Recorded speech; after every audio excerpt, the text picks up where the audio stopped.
Hi students, இந்த வீடியோவில் நம்ம 12th standard computer scienceல chapter 3 scoping பற்றி தான் பார்க்க போகிறோம். இந்த லெசனில் இருக்கிற ரொம்ப முக்கியமான ஒரு டீட்டெயில் கொஷனை இந்த வீடியோவில் நம்ம கான்சன்ட்ரேட் பண்ணுறோம். அந்த டீட்டெயில் கொஷன் என்ன அப்படின்னு பார்த்தீங்கன்னா, explain the types of scope for variable. Okay, வேரியபிளோட ஸ்கோப்னா என்ன அதை ஃபஸ்ட் நம்ம தெரிஞ்சுக்கணும். அதுக்கப்புறம் அதில் இருக்கிற types 4 types. Okay, local, enclosed, global, builtin. இந்த 4 டைப்பும் அப்படின்னா என்னன்றதை பார்த்துட்டு இது ஒன்றொன்றுத்துக்கு ஒரு எக்ஸாம்பிள் எழுதணும் அப்படின்னா இந்த டீட்டெயில் உங்களுக்கு முடியுது. ஸோ இந்த கொஷனில் வந்து பார்த்திங்கன்னா எப்படி கேட்பாங்கன்னா, ஸ்கோப் ஃபார் வேரியபிள்னு கேட்பாங்க. ஆர் நீங்கள் எல்இஜிபி ரூல் தெரிஞ்சாலும் எழுதலாம். இந்த எல்இஜிபி ரூல் உங்களுக்கு தனியாக ஒரு வீடியோவாக போடுறேன். ஓகே, ஸ்கோப் ஃபார் வேரியபிள் தான் நம்ம இதில் பார்க்க போகிறோம். மோஸ்ட் ப்ராபப்ளி ஸ்டூடெண்ட்ஸ் வந்து ஸ்கோப் ஃபார் வேரியபிள் தான் எழுதுவாங்க.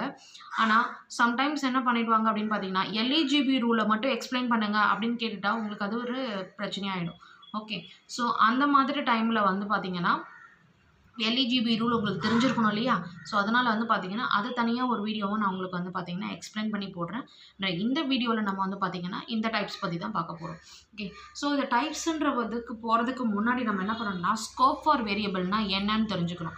ஸ்கோப் ஃபார் வேரியபிள்னா என்ன அப்படின்னு பார்த்தீங்கன்னா, ஒரு வேரியபிளோட விசிபிலிட்டி. ஓகே, எந்த ஒரு பர்டிகுலர் ஏரியாக்குள்ளே இருக்கோ அதை தான் நம்ம வந்து பார்த்தோன்னா ஸ்கோப் ஃபார் வேரியபிள்னு சொல்லுவோம். Okay, so say for example இப்போ வந்து பார்த்திங்கன்னா ஆக்ட்ரஸ் நயன்தாரா எடுத்துப்போம். ஓகே, ஸோ அவங்க வந்து பார்த்தோன்னா சவுத் இந்தியாவில் தான் அவங்கள பற்றி தெரியும். அதுவே வந்து பார்த்தா நார்த் சைடில் போய் கேட்டிங்க அப்படின்னா அவங்கள பற்றி தெரியாது.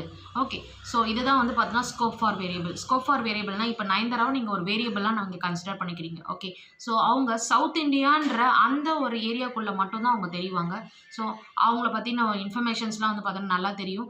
ஸோ அதுவே வந்து பார்த்திங்கன்னா சவுத் இந்தியாவிலேருந்து கொஞ்சம் நம்ம நகர்ந்து நார்த் இந்தியா அந்த மாதிரி இல்லை அவுட் சைட் இந்தியா, ஸோ அப்படி போகும்போது வந்து பார்த்தோன்னா அப்படின்னா யார் அப்படின்னு கேட்பாங்க. ஓகே, ஸோ இது பேர் தான் ஸ்கோப் ஃபார் வேரியபிள். ஓகே, அவங்களோட விசிபிலிட்டி எந்த ஏரியாக்குள்ளே இருக்கோ அதை தான் வந்து பார்த்தோன்னா ஸ்கோப் ஃபார் வேரியபிள்னு சொல்லுவோம். ஸோ இதை வந்து பார்த்திங்கன்னா இன்னும் கொஞ்சம் எலாபரேட்டாக நம்ம இந்த டீட்டெயிலில் பார்க்கலாம். ஓகே, ஸோ லோக்கல் இதை நீங்கள் இந்த ஃபஸ்ட்டு எடுத்த உடனே வந்து பார்த்தா இந்த டயக்ராம் போடணும். This is very important. இதில் வந்து பார்த்திங்கன்னா ஃபஸ்ட்டு ஒரு வேரியபிள் இருக்குது அப்படின்னு வச்சுக்கோங்களேன். ஃபஸ்ட்டு இந்த இடத்துல சர்ச் பண்ணும், அதுக்கப்புறம் வந்து பார்த்திங்கன்னா இந்த பாக்ஸு, அதுக்கப்புறம் இந்த பாக்ஸு, அதுக்கப்புறம் வந்து பார்த்திங்கன்னா வெளியே. ஸோ இப்படி தான் வந்து பார்த்தீங்கன்னா ஸ்கோப் இருக்கும். ஃபஸ்ட்டு உள்ளே, இங்கே இல்லைன்னா அடுத்து வெளியே, அதுக்கப்புறம் இங்கே இல்லைன்னா அடுத்து வெளியே, அடுத்து வெளியே. ஓகே, ஸோ இப்படி தான் வந்து பார்த்தா உள்ளே இருந்து வெளியே அப்படின்ற மாதிரி வந்து பார்த்திங்கன்னா இந்த ஸ்கோப்பை போகும். ஓகே, இதில் 4 டைப்ஸ்னு சொன்னோம் இல்லையா? Local, enclosed, global, built-in. So local, global first அதை படிச்சுட்டு அதுக்கப்புறம் என்க்ளோஸ்டு, அதுக்கப்புறம் பில்டின். இப்படி நீங்கள் படிக்கும்போது உங்களுக்கு ஈஸியாக இருக்கும். ஓகே, ஆனால் ஸ்கோப் எழுதும்போது இப்படி தான் எழுதணும். ஸோ ஃபஸ்ட்டு வந்து பார்த்தோன்னா லோக்கல் ஸ்கோப். லோக்கல் ஸ்கோப்னா என்ன அப்படின்னு பார்த்தீங்கன்னா, local scope refers to the variable defined in current function. நம்ம என்ன ஃபங்க்ஷன் யூஸ் பண்ணுறோமோ அதில் ஒரு வேரியபிளை நீங்கள் டிஃபைன் பண்ணியிருந்தீங்க அப்படின்னா அது பேர் தான் வந்து பார்த்தீங்கன்னா லோக்கல் ஸ்கோப். இதுக்கு ஒரு எக்ஸாம்பிள் பார்க்கலாம். இதோட எக்ஸாம்பிள் நீங்கள் வந்து பார்த்தீங்கன்னா இப்படி தான் எழுதணும். ஸோ ஃபஸ்ட்டு எக்ஸாம்பிள் அப்படின்னு சொல்லிட்டு கோடிங் எழுதுறீங்க, அதுக்கப்புறம் ப்ரோக்ராம். ஸோ இதில் பார்த்தீங்க அப்படின்னா இங்கே எழுதுறதே தான் இங்கேயும் எழுதுவீங்க. ஓகே, ஆனால் இதில் வந்து பார்த்தோன்னா ஸ்கோப், இந்த பாக்ஸ் போட்டிருக்க இல்லையா, இது பேர் தான் ஸ்கோப். ஓகே, ஸோ இந்த மாதிரி பாக்ஸ் போட்டு எழுதணும். இதே லைன்ஸ் தான் இங்கேயும் இருக்கும். ஓகே, இதே 4 லைன் தான் இங்கேயும் இருக்கும். ஆனால் இந்த இடத்துல வந்து பார்த்தீங்கன்னா இந்த ஸ்கோப் போடணும். இந்த ப்ரோக்ராம் எக்ஸிக்யூட் ஆனால் என்ன அவுட்புட் வருமோ அதை வந்து பார்த்தீங்கன்னா இந்த இடத்துல எழுதணும். ஓகே, ஸோ இதில் வந்து பார்த்தீங்கன்னா இந்த கோடிங்கை பாருங்கள். டிஸ்பு ஃபங்க்ஷனோட பேர். இது எப்படி நான் ஃபங்க்ஷன் சொல்கிறேன், பக்கத்தில் பேரந்தசிஸ் இருக்குது. உள்ளே வந்து பார்த்தா பேராமீட்டர் கொடுத்தா கொடுக்கலாம், கொடுக்காட்டி போகலாம். உங்கள் புக்கில் வந்து பார்த்தோன்னா இதுக்கு பேராமீட்டர் எதுவும் இல்லை, அதனால நான் அந்த இடத்துல எதுவும் கொடுக்கல. Okay, yes. ஸோ பக்கத்தில் கோலன் இருந்துச்சுன்னா இது வந்து ஃபங்க்ஷன் டெஃபினிஷன். ஃபங்க்ஷன் வந்து டிஃபைன் பண்ணுறோம் அப்படின்னு அர்த்தம். ஓகே, இப்போ இந்த ஃபங்க்ஷனுக்குள்ளே என்ன எழுதியிருக்கேன் அப்படின்னு பார்த்தீங்கன்னா a:7.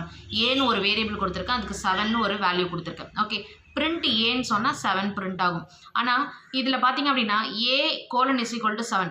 இந்த ஏக்கு வேல்யூ 7 அப்படின்றது இந்த பாக்ஸ் உள்ள மட்டும்தான். இதுக்கு வெளியே போனால் ஏன்றது யார், ஏக்கு வேல்யூ 7 அதெல்லாம் யாருக்கும் எதுவுமே தெரியாது. ஓகே, இதுதான் நான் ஸ்கோப் ஃபார் வேரியபிள்னு சொன்னேன். ஓகே, ஸோ இந்த ஃபங்க்ஷனுக்குள்ளே a:7 கொடுத்துட்டேன், பிரிண்ட் ஏன்னு கொடுத்துட்டேன். ஓகே, இதில் வந்து பார்த்தீங்க அப்படின்னா இது ஃபங்க்ஷன் டிஃபைன் பண்ணி வச்சுருக்கேன். ஆனால் இந்த ஃபங்க்ஷன் ஒர்க் ஆகணும்னா இந்த ஃபங்க்ஷனை கால் பண்ணணும். இது எப்படி கால் பண்ணுறது அப்படின்னு பார்த்தீங்கன்னா இதே ஃபங்க்ஷன் பேர், அதுக்கப்புறம் ஓப்பன் அண்ட் க்ளோஸ் ப்ராக்கெட் இருக்கணும், பக்கத்தில் கோலன் இருக்கக்கூடாது. அது மாதிரி எங்கே இருக்குது, இதோ இங்கே இருக்குது பாருங்கள். டிஸ்பு ஃபங்க்ஷனோட பேர் சேமாக இருக்கா, ஓப்பன் அண்ட் க்ளோஸ் இருக்கா, பக்கத்தில் கோலன் எதுவும் இல்லை பாருங்கள். அப்படி இல்லை அப்படின்னா இது பேர் தான் ஃபங்க்ஷன் காலிங். ஃபங்க்ஷன் காலிங்னா இந்த லைன் வரும்போது கண்ட்ரோல் ஆட்டோமேட்டிக்காக எங்கே போகும் அப்படின்னா இங்கே போகும். ஓகே, ஸோ இதுல என்ன இருக்குது, ஏ கோலன் இஸ் ஈக்குவல் டு 7. சரி, ஓகே. பிரிண்ட் ஏவோட வேல்யூ என்ன 7, அது அப்படியே பிரிண்ட் ஆகும். இது பேர் தான் வந்து பார்த்தீங்கன்னா the variable declared inside the function. Okay, variable declared inside the function. Okay, this is called as a local scope. Okay, இதுவே வந்து global scopeனா என்ன அப்படின்னு பார்க்கலாம். ஓகே, ஸோ படிக்கும்போது நீங்கள் லோக்கலுக்கு அப்புறம் குளோபல் படிச்சிங்கன்னா உங்களுக்கு ஈஸியாக இருக்கும். அதனால் நான் வந்து பார்த்தேன் நெக்ஸ்ட்டு குளோபல் எழுதியிருக்கேன். யூஸ்வலாக எப்படி படிக்கணும் அப்படின்னா லோக்கல் என்க்ளோஸ்டு குளோபல் பில்டின் இப்படி தான் படிக்கணும். உங்களுக்கு ஈஸியாக புரிஞ்சுக்கிறதுக்காக இதை நீங்கள் இப்படி மாற்றி எழுதுறதுனால ஒன்றும் ஆக போகிறது கிடையாது. ஆனால் டயக்ராமில் மட்டும் கரெக்டாக கொண்டு வந்துருங்க. Okay, S.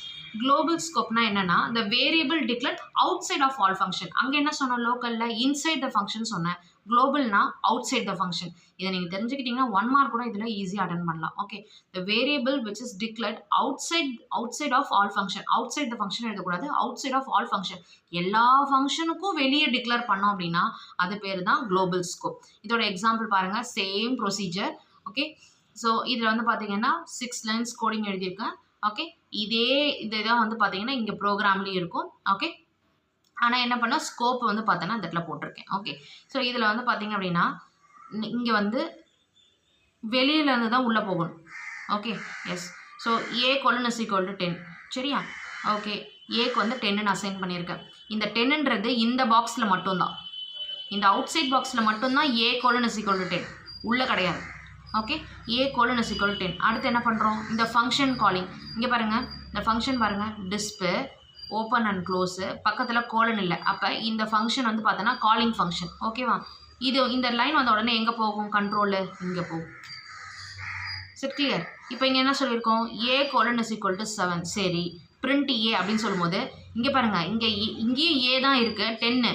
இந்த பாக்ஸில் மட்டும்தான் ஏவோட வேல்யூ 10, இது உள்ள ஏவோட வேல்யூ 7. ஓகே, ஏன்னா இங்கே வந்து பார்த்தா ஏ கோலன் இஸ் ஈக்குவல் 7 கொடுத்துருக்கோம் பாருங்கள். ஸோ பிரிண்ட் ஏன்னு சொல்லும்போது ஃபஸ்ட்டு என்ன பிரிண்ட் ஆகும்னா 7 பிரிண்ட் ஆகும். ஓகே, அதுக்கப்புறம் இந்த லைன் முடிஞ்சிருச்சு. இந்த லைனுக்கான கோடு தான் இந்த பாக்ஸ். ஓகே, இது வரல முடிஞ்சிருச்சுன்னா இந்த லைன் முடிஞ்சிருச்சுன்னு அர்த்தம். அதுக்கப்புறம் பிரிண்ட் ஏ. ஸோ பிரிண்ட் ஏன்னு சொல்லும்போது இந்த பிரிண்ட் ஏ எந்த பாக்ஸ்குள்ளே இருக்குது, இந்த அவுட் சைட் பாக்ஸ்குள்ளே தான் இருக்குது. அவுட் சைட் பாக்ஸில் ஏவோட வேல்யூ என்ன 10. ஸோ 10 பிரிண்ட் ஆகுது. Okay, this is called as a global scope. And next one is the enclosed scope. Enclosed ஸ்கோப்னா என்ன அப்படின்னு பார்த்தீங்கன்னா, ஒரு ஃபங்க்ஷனுக்குள்ளே இன்னொரு ஃபங்க்ஷன் இன்னொரு ஃபங்க்ஷன் இருந்துச்சுன்னா அது பேர் தான் வந்து பார்த்தீங்கன்னா என்க்ளோஸ்டு ஸ்கோப். நம்ம ஒரு வேரியபிள் டிக்ளேர் பண்ணியிருக்கோம். ஓகே, ஸோ அதை வந்து ஒரு ஃபங்க்ஷனுக்குள்ளே டிக்ளேர் பண்ணுறோம். அந்த ஃபங்க்ஷன் வந்து பார்த்தீங்கன்னா இன்னொரு ஃபங்க்ஷனுக்குள்ளே இருந்துச்சு அப்படின்னா that is called as the enclosed scope. Okay, again I am saying, ஒரு வேரியபிளை ஒரு ஃபங்க்ஷனுக்குள்ளே டிஃபைன் பண்ணுறோம், டிக்ளேர் பண்ணுறோம். ஓகே, எஸ், ஒரு வேரியபிளை ஒரு ஃபங்க்ஷனுக்குள்ளே டிக்ளேர் பண்ணுறோம். அந்த ஃபங்க்ஷன் இன்னொரு ஃபங்க்ஷனுக்குள்ளே இருக்குது அப்படின்னா that is called as a enclosed scope. இப்போ டெஃபினேஷன் வந்து பார்த்தீங்கன்னா படிச்சிங்கன்னா புரியும். ஓகே, இது பேர் வந்து நெஸ்டட் ஃபங்க்ஷன்னு சொல்லுவோம். நெஸ்டட்னா ஒரு ஃபங்க்ஷனுக்குள்ளே இன்னொரு ஃபங்க்ஷன் இருந்துச்சு, அது பேர் nested. Okay, yes. So variable which is declared inside a function. நீங்கள் ஒரு வேரியபிளை ஒரு ஃபங்க்ஷனுக்குள்ளே டிஃபைன் பண்ணுறீங்க. ஓகே, அந்த function which contains another function. அந்த ஃபங்க்ஷன் இன்னொரு ஃபங்க்ஷனுக்குள்ளே இருக்குது அப்படின்னா then it is called as a enclosed scope. இப்போ இதுக்கு வந்து பார்த்தீங்கன்னா எக்ஸாம்பிள் பார்க்கலாம். Same procedure, but example coding மட்டும் வந்து பார்த்தீங்கன்னா உங்களுக்கு கொஞ்சம் சேஞ்ச் ஆகும். இதோட கோடிங் மட்டும் என்க்ளோஸ்டு ஸ்கோப்போட கோடிங் மட்டும்தான் கொஞ்சம் கஷ்டமாக இருக்கும். உங்களுக்கு குளோபல், லோக்கல், பில்டின் இதோட கோடெல்லாம் ரொம்ப ரொம்ப ஈஸி. ஓகே, இந்த கோடு மட்டும் நீங்கள் கொஞ்சம் நல்லா கிளியராக படிச்சுக்கணும். Okay, yes. ஸோ இதில் பாருங்கள், இங்கே எழுதியிருக்க அந்த 7 லைன்ஸ் ஆஃப் கோடு தான் இங்கேயும் எழுதியிருக்கேன்.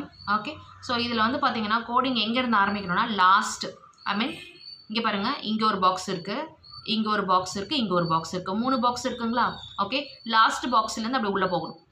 இப்போ பாருங்கள், டிஸ்பு ஓப்பன் அண்ட் க்ளோஸ், பக்கத்தில் கோலன் இல்லை, அப்போ ஃபங்க்ஷன் காலிங். இப்போ இந்த டிஸ்புன்ற ஃபங்க்ஷன் உள்ளே எங்கே இருக்குதுன்னு பார்க்கணும். இந்த பாக்ஸ்குள்ளே இருக்கா? ஓகே, ஸோ இதுதான் வந்து பார்த்தோன்னா அந்த ஃபங்க்ஷன். இப்போ டிஸ்பு ஓப்பன் அண்ட் க்ளோஸு, இது உள்ளே வந்து பார்த்தீங்கன்னா ஏ கோலன் இஸ் ஈக்குவல் டு 10ன்னு கொடுத்துருக்கீங்க. இதுக்கப்புறம் இந்த பாக்ஸ் உள்ள போகக்கூடாது. இந்த பாக்ஸுக்கு இந்த பாக்ஸ், ஐ மீன் இந்த இன்னர் பாக்ஸ் இருக்குது இல்லைங்களா, செகண்ட் பாக்ஸ்குள்ளே இருக்க கோடிங்கை பார்க்கணும். ஓகே, 1 2 3வது உள்ளே இருக்கிற பாக்ஸுக்கு போகக்கூடாது, இங்கே வரணும். ஓகே, டிஸ்பு 1 ஓப்பன் அண்ட் க்ளோஸு, இந்த இடத்துல வந்து பார்த்தீங்கன்னா கோலன் இல்லை, அப்போ ஃபங்க்ஷன் காலிங். இப்போ உள்ளே போகணும். நான் சொல்கிறது உங்களுக்கு புரியும்னு நினைக்கிறேன். இப்போ பாருங்கள், ஃபஸ்ட்டுன்னு சொல்கிறேன், டிஸ்பு ஓப்பன் அண்ட் க்ளோஸு இப்படி சொன்ன உடனே இது ஃபங்க்ஷன் காலிங்கா. இப்போ கண்ட்ரோல் எங்கே போகும், இங்கே போகும். Okay, yes. ஸோ இப்போ இந்த ஃபங்க்ஷனுக்குள்ளே இருக்கிற விஷயங்கள்லாம் அப்படியே ரன் ஆகிட்டே இருக்குது. டிஸ்ப் a colon is equal to 10. இப்போது இந்த பாக்ஸ்குள்ளே போகக்கூடாது. ஓகே, இதுக்கப்புறம் நேராக இங்கே வரணும்.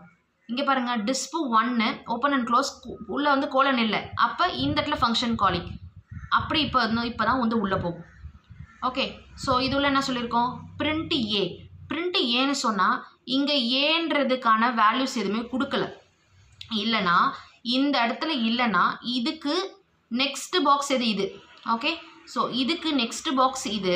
ஓகே, ஸோ இது இங்கே போய் பார்க்கணும். இங்கே ஏவோட வேல்யூ 10 இருக்குது பாருங்கள். அப்போ அதை எடுத்து பிரிண்ட் பண்ணும். இது பேர் தான் enclosed scope. Okay, so print பண்ணிட்டு தான் இது வரலாம் நமக்கு வந்து கோடிங் ரன் ஆகிருக்கு. ஒரு தடவை 10 பிரிண்ட் ஆகிடுச்சா, அடுத்து பாருங்கள் மறுபடியும் பிரிண்ட் ஏன்னு இருக்குது. பிரிண்ட் ஏன்னு சொன்னால் இந்த பாக்ஸ்லேயே ஏவோட வேல்யூ இருக்குது பாருங்கள், a colon is equal to 10. So அது பிரிண்ட் ஆகும். 2 தடவை 10 10 பிரிண்ட் ஆகும். ஓகே, ஸோ இங்கே ஒரு பிரிண்ட் ஏ அதுக்கு 10. ஓகே, இங்கே ஒரு பிரிண்ட் ஏ அதுக்கு 10. ஓகே, ஸோ இதுதான் வந்து பார்த்தீங்கன்னா enclosed scope. And next one வந்து பார்த்தீங்கன்னா built-in scope.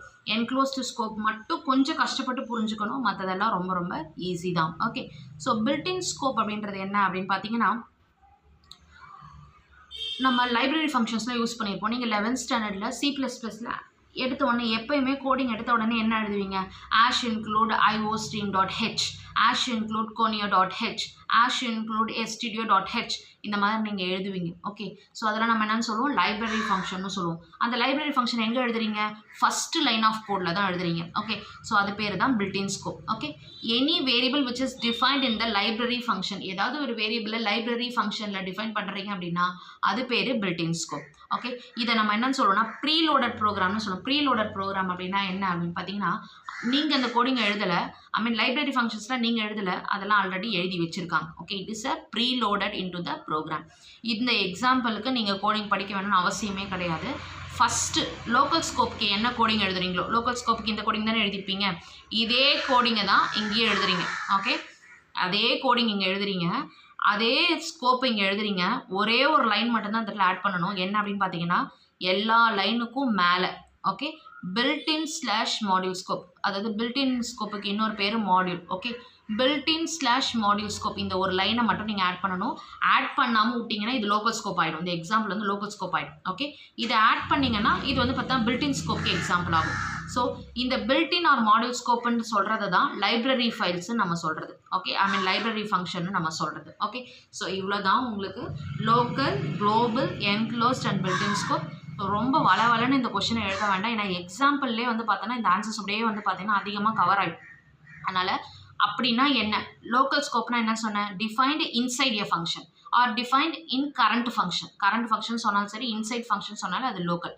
Okay, declared outside of all functions சொன்னா global.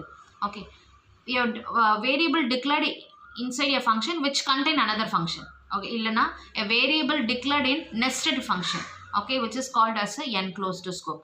அடுத்து என்ன சொன்ன, built-in scope, defined variable declared or defined in library function. okay, library function declare பண்ணா built-in scope, current function are local, outside of all function are global, a function declared inside a nested function, inside a nested function சொன்னா enclosed. Okay, so இதுதான் வந்து பார்த்தீங்கன்னா இந்த detail question. இது ஒரு 5 மார்க்கில் உங்களுக்கு வரலனாலும் 3 மார்க்ஸில் வந்து யூஸ் பண்ணிக்கலாம். 3 மார்க்ஸில் வந்து பார்த்தீங்கன்னா ஒரு வேலை வரலனாலும் 1 மார்க்கில் வந்து பார்த்தோன்னா இந்த கொஷின்ஸ் கண்டிப்பாக வந்துடும். ஸோ உங்களுக்கு இந்த ஒரு கொஷினை படிச்சுட்டு நீங்கள் வந்து பார்த்தீங்கன்னா 3 மார்க்ஸ் 1 மார்க்ஸ் அப்படின்னு சொல்லிட்டு நிறைய கொஷின்ஸ் வந்து பார்த்தீங்கன்னா நிறைய கொஷனுக்கு உங்களால் வந்து பார்த்தீங்கன்னா இதில் ஆன்சர் பண்ண முடியும். ரொம்ப ஈஸியாகவும் இருக்கும். ஸோ உங்களுக்கு இந்த கொஷின் யூஸ்ஃபுல்லாக இருக்கும்னு நினைக்கிறேன். ஸோ யூஸ்ஃபுல்லாக இருக்குன்னு ஃபீல் பண்ணிங்கன்னா ஸோ என்னோடய சேனலை சப்ஸ்கிரைப் பண்ணுங்கள் and then press the bell icon for getting notification. Thank you.